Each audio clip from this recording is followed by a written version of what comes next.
पाकिस्तान के top doctors के साथ अपॉइंटमेंट बुक करें, वो भी पेशेंट फीडबैक देखते हुए। आज ही ओला डॉक ऐप डाउनलोड करें। ओला डॉक, डॉक्टर का अपॉइंटमेंट आसानी से। Assalamu alaikum. My name is Dr. Mariam Iqbal. I'm working as a consultant OBGYN and head of department at IMC Hospital, Lahore Defence Phase 5. My special interests include high-risk pregnancies, cosmetic gynecology, endoscopic surgeries and subfertility. So आज हम बात कर रहे हैं कि first trimester pregnancy कैसे गुजारना चाहिए, उसमें क्या एक्सपेक्टेशंस हो सकती हैं, क्या रिस्क हो सकते हैं और क्या क्या करना ज़रूरी है। So first 3 months of pregnancy are the toughest for most of the people. Why? Because it has a lot of symptoms. और कुछ लोगों को बिल्कुल कोई symptoms नहीं होते हैं। फर्स्ट ट्राइमेस्टर का मतलब है पहले 3 महीने प्रेगनेंसी के, और ये बहुत इंपॉर्टेंट है इसलिए क्योंकि इन 3 months में बेबी के सारे ऑर्गन्स डेवलप हो जाते हैं। तो जो आप खाते हैं, जो आप पीते हैं, वो बेबी को अफेक्ट कर सकता है। इसलिए मेरी आपसे सिंसियर एडवाइस ये है कि आपने कोई भी दवाई, यहाँ पर unfortunately everything is available over the counter, तो कोई एंटीबायोटिक, कोई पेन किलर, कोई भी दवाई खुद से ना लें अपने डॉक्टर के मशवरे के बगैर। फर्स्ट ट्राइमेस्टर में सबसे इंपॉर्टेंट बात दवाइयों के लिहाज से तो फॉलिक एसिड है, जो आपको लेना बहुत ज़रूरी है। वैसे तो वो 3 months या 1 month पहले स्टार्ट करना चाहिए, लेकिन अगर आपको पहले से नहीं पता था तो as soon as you find out please start your folic acid. और किसी दवाई की सच पहले ट्राइमेस्टर में ज़रूरत नहीं होती। नॉर्मल सिम्टम्स क्या होते हैं पहले 3 माह के? नोज़िया, वॉमिटिंग सबसे ज़्यादा कॉमन होता है। कुछ लोगों को चक्कर बहुत ज़्यादा आते हैं, they might want to feel like they have to pee more than often, vaginal discharge, ये सब होता है। नोज़िया, वॉमिटिंग की पहले बात कर लेते हैं।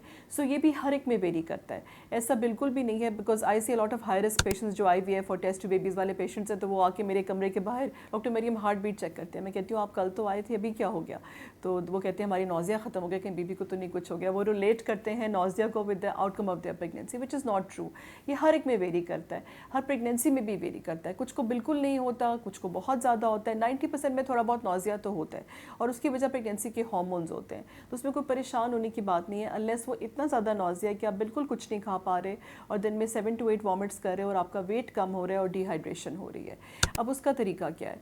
हर चीज़ को मैनेज करने का प्रेगनेंसी में, हर सिम्टम का तरीका, पहले हम सबसे पहले लाइफस्टाइल मॉडिफाई करते हैं, फिर हम होम रेमेडीज़ बताते हैं, फिर माइल्ड मेडिसिन, और फिर उनसे मॉडरेट मेडिसिन की तरफ जाते हैं। So in the same sequence lifestyle modification क्या है? नोज़िया का एक ही हल है, there is no shortcut to it. You have to go for short more frequent meals. जब भी आप पेट भर के रोटी सालन खा के बैठ जाएंगे और पानी पी लेंगे, आपको वॉमिटिंग हो जाएगी। सो उसका तरीका ये है कि अपनी थोड़ी सी भूख रख के खाएं, थोड़ा थोड़ा बार बार लें। जैसे every few hours you can take maybe a fruit. 2-3 घंटे बाद आपने मिल्क का आधा ग्लास ले लिया, 3-4 आवर्स में आपने थोड़े से नट्स ले लिए, 4-5 आवर्स में एक एप्पल ले लिया। तो अपने मील्स को डिवाइड करें। एक मतलब 3 की जगह आप 6 मील खा सकते हैं, लेकिन आपने डिवाइड करके लेने हैं। बट ईटिंग फॉर 2 बिल्कुल भी नहीं है। आपने बिल्कुल एक्स्ट्रा कैलोरीज की आपको फर्स्ट ट्राइमेस्टर में कोई रिक्वायरमेंट नहीं होती है।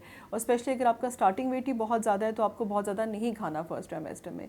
आपका मेजर वेट गेन जो है वो आपके स्टार्टिंग वेट पर डिपेंड करता है, लेकिन ये कि फर्स्ट ट्राइमेस्टर में तो बिल्कुल कोई ज़रूरत नहीं है वेट गेन करने की। तो आपने मॉडरेट खाना है। खाने में वही जैसे नेचुरली हम क्या कर सकते हैं नोज़िया को प्रिवेंट करने के लिए, उसमें chamomile tea is a stress reliever as well, और वो नोज़िया को नेचुरली हील करती है। इसी तरह अदरक या अदरक की चाय, ginger is something very commonly present in every home, उससे भी नोज़िया कुछ हद तक बेहतर हो जाता है।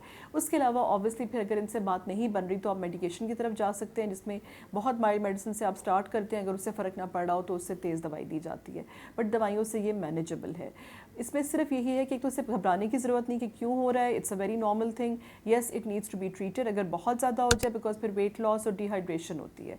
डिहाइड्रेशन का टिप ये कि ऑब्वियसली बहुत सारे मेरे पेशेंट्स कहते हैं कि वो पानी बिल्कुल नहीं पी पाते। मैं उन्हें कहती हूँ आप पानी ज़्यादा पिएं, वो कहते हैं कैसे पिएं, हम तो पानी भी पीते हैं तो बाहर आ जाता है। तो उसका बहुत सिंपल ट्रिप है।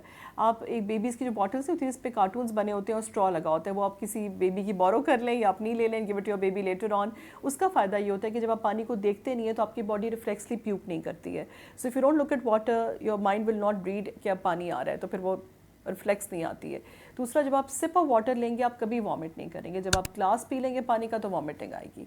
तीसरा, आपने खाने के साथ नहीं लेना, in between meal sip sip करके पानी ले लें। इस बॉटल का एक फ़ायदा ये भी होता है कि आपके बेड साइड पे पड़ी है तो आप मेजर कर सकते हैं कि आपने कितना पानी पिया है।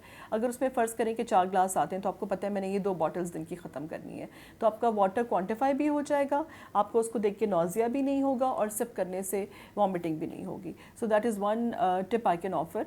उसके अलावा आप अगर आप डायबिटिक नहीं हैं तो आप ORS भी ले सकते हैं सिप सिप करके, ताकि आपको डिहाइड्रेशन ना हो। और ऑब्वियसली दवाइयाँ के लिए आप रजू कर सकते हैं अपने डॉक्टर से। तो नोज़िया वॉमिटिंग तो इस तरह से मैनेज हो जाएगा। उसके अलावा जो वार्निंग साइंस हैं या रेड फ्लैग साइंस हैं जो कि बिल्कुल प्रेगनेंसी में अगर आपको हो रहे हैं तो आपने फौरी डॉक्टर के पास जाना है, वो स्पॉटिंग ब्लीडिंग है. It's never normal to have spotting and bleeding. Although 1/5 pregnancies में होती है ये, बट ये भी हो सकता है. अगर बिल्कुल शुरू में हो रही है तो वो इम्प्लांटेशन ब्लीड होती है जो कि सिर्फ एक सिंगल एपिसोड होती है बिल्कुल अर्ली प्रेगनेंसी के अंदर. पर अगर उसके बाद आपको ब्लीडिंग और स्पॉटिंग हो रही है तो आपने अपने डॉक्टर से ज़रूर रिजू करना है, क्योंकि एक बहुत ही खतरनाक कंडीशन जिसे एक्टोपिक प्रेगनेंसी कहते हैं कि प्रेगनेंसी अपनी सही जगह पे नहीं है, जो कि सिर्फ आपके अल्ट्रासाउंड से या बीटा ECG ब्लड टेस्ट से चेक होती है, तो वो फिर मिस हो जाती है अगर आप स्पॉटिंग को लाइट ले लेते हो.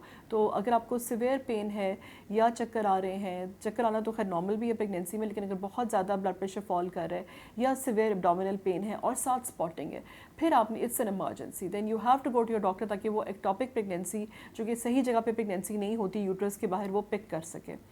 उसके अलावा अगर ब्लीडिंग स्पॉटिंग कंटिन्यूसली हो रही है या हैवी ब्लीडिंग है, तब भी डॉक्टर के पास जाना ज़रूरी है कि खुदा ना खास्ता मिसकैरेज ना हो रहा हो. तो these are the warning signs. Obviously excessive vomiting, इतनी कि आप डिहाइड्रेट कर रहे हो, फिर भी आपको डॉक्टर के पास जाना ज़रूरी है.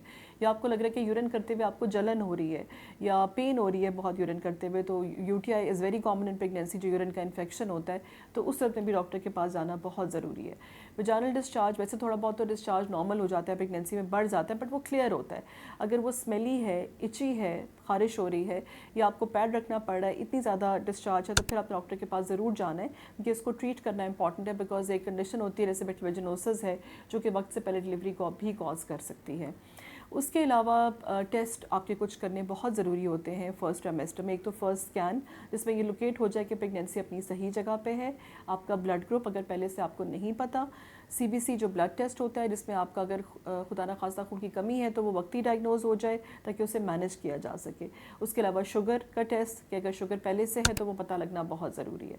एंड ऑफ कोर्स यूरिन का टेस्ट, मैंने आपको बताया कि यूरिन जो है वो अगर उसमें इन्फेक्शन है तो पिक हो जाए. उसके अलावा रुबेला स्क्रीनिंग है जो हम करते हैं पहले ट्राइमेस्टर में, कि अगर पेशेंट पहले से इम्यून नहीं है तो आपको नेक्स्ट प्रेगनेंसी के लिए पता हो कि आपने उनको वैक्सीनेट करना है before the next pregnancy, because pregnancy में उसका इलाज नहीं हो सकता. और ये अगर आप इम्यून नहीं हुए हुए तो रुबेला का इन्फेक्शन आपको हो सकता है जो कि बहुत ख़तरनाक हो सकता है प्रेगनेंसी में. आइडली तो ये प्रेगनेंसी से पहले होना चाहिए, बट बिकॉज यहाँ पर प्री कंसेप्शन काउंसलिंग का इतना ट्रेंड नहीं है तो हम इनको फर्स्ट ट्राइमेस्टर में स्क्रीन कर लेते हैं. उसके अलावा ये है कि आपने अपने डॉक्टर से रेगुलर चेकअप्स की ज़रूरत है. पहले ट्राइमेस्टर में एक तो डेटिंग स्कैन हो गया. End of the first trimester एक बहुत ही इंपॉर्टेंट स्कैन है जो कि डाउन सिंड्रोम की स्क्रीनिंग के लिए किया जाता है around the 12th week. 12 to 13 + 6 weeks पे किया जाता है.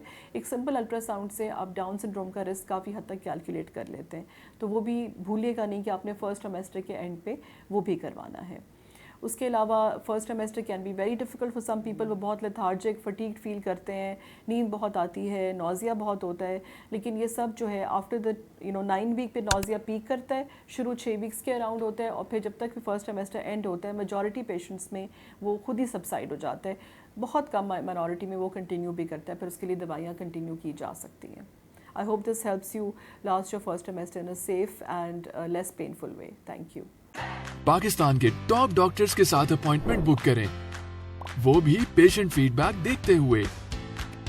लाखों लोगों की तरह पाकिस्तान के सबसे बड़े डॉक्टर नेटवर्क का फायदा उठाएं और आज ही ओला डॉक ऐप डाउनलोड करें. ओला डॉक, डॉक्टर का अपॉइंटमेंट आसानी से.